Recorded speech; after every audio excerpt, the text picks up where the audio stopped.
In this example, we're going to use the ventilation model to calculate the cost of heating and cooling energy for a full-blown air handling system in a building. So we're going to use the more complex method known as method 1 in ventilation. I click to energy, I select from the energy drop-down ventilation, and this time I accept method 1, and I'm going to call this full air handling system, or AHU for short. Now, the size of my system typically is specified in terms of airflow, so I'm going to select CFM, and I'm going to use 2000 CFM. In my base case situation, I'll be working under the assumption that the system is running 24/7, and we'll be looking at a proposed case that ties to the schedule that we've predetermined. I'm going to specify that my minimum fresh air in this system is 20%, meaning no matter what, as long as the system is running providing ventilation, it will not move under 20% of 2000 CFM, which is 400 CFM, which should be enough to meet the ventilation requirements of the individuals in the space. We do not have system reheat in this simple system. The selection of system will be heating and cooling because we are going to be providing heating and cooling with this system to the space. Now, at this point, we have to select the control methodology for the fan and ventilation. I'm going to tie it to the schedule.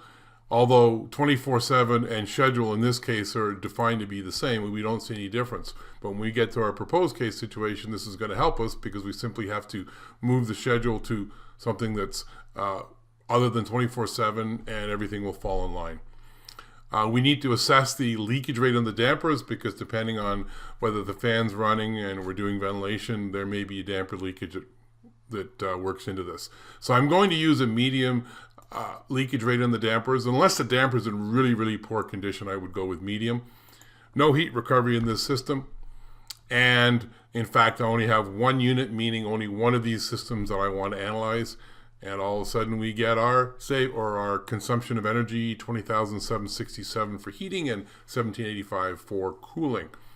Now, I copy my base to proposed, verify I have the same thing in both situations, and I can implement the measure in this one, that is the addition of a occupancy schedule control with one simple change.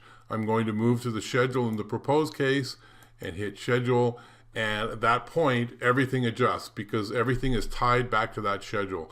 Here I see savings of approximately 50%, and I can move to my include measure screen, and now I see I have total energy savings cost of $433, but what I see here is a zero payback. That reminds me I need to go back to my ventilation and implement some or add some costs for this. In this situation, it's a little more costly a measure, so I'm going to go with an $800 cost for this particular measure, and we can move back to our include measure and see that we're looking at about a 1.8 year simple payback.